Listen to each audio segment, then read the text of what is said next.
नमस्कार, मैं मृत्युंजय कुमार झा और कमोडिटी सुपरफास्ट में आपका स्वागत है। सबसे पहले हम बात करेंगे कि आज मार्केट में, क्रूड मार्केट में किस तरह का एक्शन है, आगे बाजार की चाल क्या होगी और आपके लिए कमाई के मौके बनेंगे कहां पर। आज की चर्चा में हमारे साथ अमित सजेजा है मोतीलाल ओसवाल के। अमित जी, बहुत बहुत स्वागत है आपका। शुरुआत कच्चे तेल से, क्योंकि क्रूड में आप देखिए कि करीब करीब 2% की तेजी आ गई है। ब्रेंट 78 और WTI क्रूड 74 के पार है। घरेलू बाजार में 6150 के ऊपर कारोबार हो रहा है। एपीआई की रिपोर्ट के मुताबिक पिछले हफ्ते अमेरिका में क्रूड का स्टॉक 68 लाख बैरल घटा है। ये एक रीजन है, ये तो है ही, लेकिन जो बड़ी वजह है वो ये कि सऊदी अरब के ऊर्जा मंत्री ने शॉर्ट सेलर्स को चेतावनी दी है और ये कहा है कि शॉर्ट सेलिंग से बचें, नहीं तो उन्हें एक बार फिर से खामियाजा भुगतना पड़ेगा।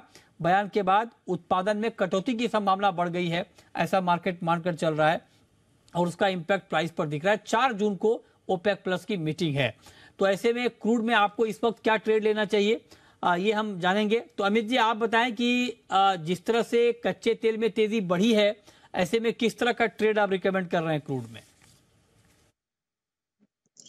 जी नमस्कार मृत्युंजय जी।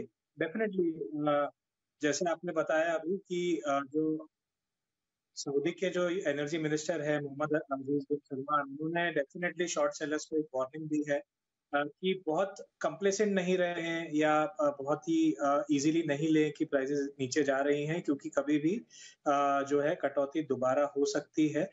एक तरह से ये इंडिकेट किया है, इससे अटकलें लगाई जा रही हैं कि जो आने वाली मीटिंग है हो सकता है उसमें हल्की सी और कटौती की जा सकती है एक्सपेक्टेड प्रोडक्शन में। तो इस वजह से, और सेकंड जो रीजन आपने भी बताया कि कंटिन्यूअसली गैसोलीन की जो इन्वेंटरीज है ड्राइविंग सीजन में यूएस में, वहां पर गिरावट हमें देखने मिल रही है। रिसेंटली भी जो एपीआई डेटा कल रिलीज हुआ उसमें भी हमने 6 मिलियन बैरल से ज्यादा की गिरावट देखी है इसमें इन्वेंटरीज में, जिस वजह से कहीं ना कहीं निचले स्तरों पे कच्चे तेल को एक सपोर्ट मिल पा रहा है। मैं समझता हूँ इस वजह से अपसाइड में अगर मैं WTI क्रूड की बात करूं तो $76.5 यानी करंट लेवल से करीबन $2 की तेजी और आ सकती है। वहीं अगर डोमेस्टिक मार्केट में M6 क्रूड की बात करें तो पहला टारगेट मैं देना चाहूंगा 6240 और एक्सट्रीम केस में 6290 तक प्राइसेस देखने मिल सकती हैं। ट्रेड ये लेना होगा कि 6130 के आसपास बाइंग इनिशिएट की जा सकती है अपसाइड में 6240 6290 के लक्ष्य के लिए, और स्टॉप जो होगा वो 6070 के नीचे का होगा। ओके, तो ये राय आपकी हो गई कच्चे तेल के ऊपर, इस पर आप नजर रखें। और अब आगे बढ़ते हैं, अब बात करते हैं कुछ और कमोडिटी की, बात करते हैं गोल्ड की। और गोल्ड का मार्केट आप देखिए कि मतलब मार्केट में काफ़ी लंबे वक्त से अब एक्शन दिख नहीं रहा है और 60,000 के इर्द गिर्द मार्केट घूम रहा है। आज भी मार्केट में एक्शन की पूरी कमी दिख रही है। ये 60,200 के आसपास है मार्केट में भाव। और अब चूंकि मार्केट की नज़र यूएस पर टिकी हुई है, जहां पर डेट सीलिंग को लेकर चर्चा तेज हो रही है, हालांकि अब तक कोई तस्वीर साफ हुई नहीं है वहां पर कर्ज संकट को लेकर के। अगर ये डेट सीलिंग बढ़ती नहीं है या डिफॉल्ट का खतरा होता है तो यह ऐतिहासिक होगा। इस पर मार्केट कहीं ना कहीं मंथन कर रहा है, लेकिन उससे पहले कोई ट्रेड लेना हो अमित जी गोल्ड में, तो क्या ट्रेड लेना चाहिए?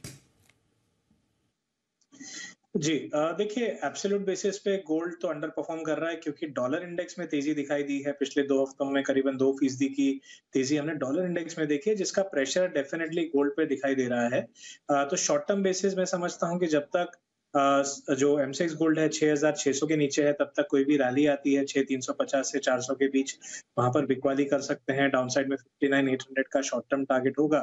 लेकिन एक चीज जरूर कहना चाहूंगा कि रिलेटिव टर्म्स में गोल्ड आउट परफॉर्म जरूर कर रहा है।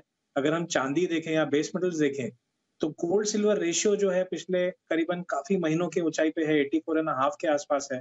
दैट मींस गोल्ड सिल्वर को और बेस मेटल्स को जरूर आउट परफॉर्म कर रहा है। तो ये जो एक अनसर्टेनिटी बनी हुई है डेट सीलिंग की वजह से, उसमें निश्चित स्तरों पे हम गोल्ड में बाइंग देख रहे हैं, और वो गोल्ड जो है बाकी काउंटर्स, बाकी कमोडिटीज को आउट परफॉर्म करने में फिलहाल सक्षम है। ठीक है, तो आप कह रहे हैं कि गोल्ड में अभी भी आगे की जो फंडामेंटल हैं तेजी के हैं। अच्छा, चांदी में क्या करें अमित जी, क्योंकि चांदी पर तो दोहरी मार है, एक तो गोल्ड नहीं चल रहा है उसका असर, दूसरी बात ये कि मेटल मार्केट कमजोर है, उससे चांदी पर दबाव। तो चांदी में क्या गिरावट और बढ़ने वाली है? जी बिल्कुल, देखिए रिसेंटली वॉलेटिलिटी काफ़ी बढ़ गई है। कल भी हमने 71,000 से रिकवर होते हुए देखा, लेकिन अपसाइड में मैं समझता हूँ कि जब तक 72,600 से 800 का बैरियर है, तब तक प्राइसेस में एकदम से तेजी आना डिफिकल्ट होगा शॉर्ट टर्म बेसिस। तो मैं समझता हूँ कि 72,100 से 200 के बीच बिकवाली करके चलना बेहतर सौदा हो सकता है। 72,800 के आसपास स्टॉप रखना चाहिए और दोबारा हमें 71,000 से 70,900 के रेंज के लक्ष्य शॉर्ट टर्म में देखने मिलेंगे। तो चांदी में क्योंकि दोनों तरफा दबाव है, तो प्रेशर जो है वो बना रहेगा ऊपरी स्तरों। ओके, तो चांदी पर आप कह रहे हैं कि दबाव अभी बना रह सकता है, इस पर आप नजर रखिए। अब आते हैं मेटल पे। मेटल में भी गिरावट जारी है। एलएमई पर 8,000 प्रति टन के नीचे आ गया है कॉपर। महीने भर में 10% कॉपर के दाम गिर गए हैं। तो क्या व्यू है आपका मेटल में ओवरऑल अमित जी, और आज के लिए मेटल में कहां पर ट्रेड? जी, देखिए काफ़ी हद तक कॉपर में गिरावट ऑलरेडी आ चुकी है। इसका प्राइमरी रीज़न जो पिछले काफ़ी महीनों से जो मैन्युफैक्चरिंग डेटा आ रहे हैं, जो भी लीडिंग इकोनॉमीज़ हैं, चाहे वो यूएस हो, चीन हो या फिर इंडिया भी हो, वो खराब आ रहे हैं। इंडिया का भी इंडस्ट्रियल प्रोडक्शन जो था वो 1.1% आया था, 4% के एक्सपेक्टेशन के बजाय। तो मैं समझता हूँ कि ये चीज़ ज़रूर ज़िंक और कॉपर स्पेसिफिकली ये 2 मेटल्स को प्रेशर में डाल रही है। कॉपर में शॉर्ट टर्म बेसिस अगर 705 के नीचे क्लोज देने में कामयाब होता है तो 690 से 688 तक के लेवल जो है हमें काफी जल्द देखने मिलेंगे। तो मैं समझता हूँ कि 705 के आसपास बिकवाली करके चलें। एक 710 का एक थोड़ा डीपर स्टॉप लॉस होगा, लेकिन टारगेट भी जो होगा वो 690 तक का लिया जा सकता है। ओके, 690 का टारगेट आप करें कॉपर में है, मतलब यहां से और गिरावट कॉपर में दिख सकती है। ठीक है, कॉपर के अलावा जिंक का प्राइस अभी क्या लग रहा है आपको? ऑलरेडी दाम बहुत गिर गए हैं, तो जिंक में भी कुछ और कमजोरी आपको दिख रही है अमित जी? जी, देखिए ओवरऑल जब तक 214 से 215 के नीचे प्राइसेस रहेंगी तब तक शॉर्ट टर्म उछाल आ सकता है, लेकिन मैं समझता हूँ ओवरऑल पोजिशनल पर्सपेक्टिव प्राइसेस जो है वो 205 से 203 की तरफ हेड कर रही हैं। ऑलरेडी आज भी हमने काफी भारी गिरावट देखी है और पिछले पूरे हफ्ते में करीबन 15 से 20 रुपए की गिरावट हमने देखी है।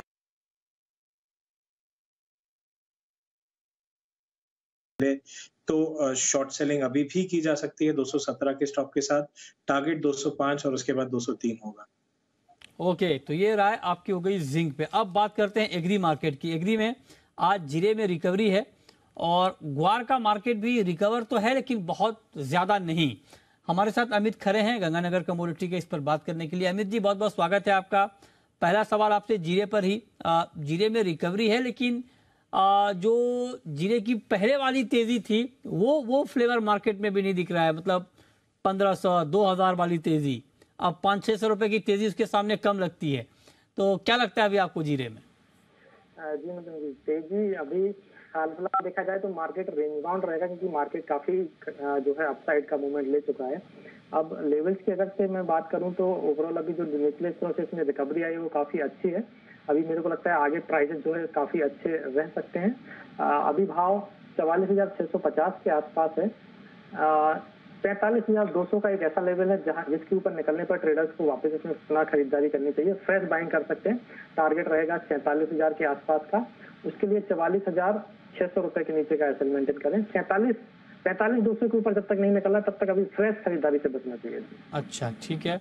ग्वार में क्या करना चाहिए? कल तो गिरावट थी, गिरावट के बाद रिकवरी भी आई कल। आज मार्केट थोड़ा सा ऊपर है, क्या सुझाव आपका ग्वार में? ग्वार का स्ट्रक्चर ओवरऑल अभी नेगेटिव ही है। जो 5859 से जो करेक्शन आया था वो लगभग नीचे में 5365 रुपए तक हुआ। एक छोटा सा बाउंस या रिकवरी इसको हम बोल सकते हैं। लेवल स्पेसिफिक अगर बात करूं तो 5530-40 का एक ऐसा पॉइंट है जून वायदा ग्वारसीड के लिए, जहां पे ट्रेडर्स को फिर से एक बिकवाली का ट्रेड लेना चाहिए। 5620 रुपए का स्टॉप लॉस रहेगा और वापस टारगेट वही फिर से 5400 से लेकर 5380 रुपए तक के रखने चाहिए। एक बार दोबारा कॉल रिपीट करें, क्या कहा आपने? 5530-40 की रेंज में जून ग्वारसीड बेचे, 5620 रुपए का स्टॉप लॉस, 5400 और 5380 का टारगेट, एक से दो। अच्छा, 5400 5380 का टारगेट। ओके, ठीक है। तो ये बात हो गई ग्वारसीड पे। और ग्वारगम में क्या करें? 11,000 के करीब इसमें बिकवाली करके चलना चाहिए। जून वायदा 11,400 रुपए का स्टॉप लॉस और 10,500 रुपए का इसका टारगेट। ओके, तो ये राय आपके हो गई ग्वारगम पे। अच्छा, टर्मरिक में बड़ा उठापटक हाल में दिखा है। पहले तो बहुत बड़ी तेजी आई, फिर करेक्शन भी आया, आज फिर अच्छी तेजी है। 3.5% मार्केट ऊपर है टर्मरिक का। टर्मरिक में क्या करें? टीएमसी पे मौजूदा भाव पे खरीदारी कर सकते हैं। 8,050 अगर मिलता है तो थोड़ा सा एडिशन और कर सकते हैं। 7850 के नीचे का स्टॉप लॉस लेके चले। प्राइसेस वापस फिर से 8600-8700 तरफ जाएंगे। स्ट्रक्चर ओवरऑल काफी पॉजिटिव है। अगर मैं थोड़ा सा लंबा व्यू भी बताऊं तो मेरे को लगता है 95 के लेवल भी टीएमसी में देखने को मिल सकते हैं। ओके, चलिए, तो ये राय आपकी हो गई टर्मरिक के ऊपर। बहुत शुक्रिया खरे जी आपका, और अमित जी आपका भी जुड़ने के लिए, बताने के लिए आज का मार्केट कैसा रहेगा, कहां पर ट्रेड लेना बनता है।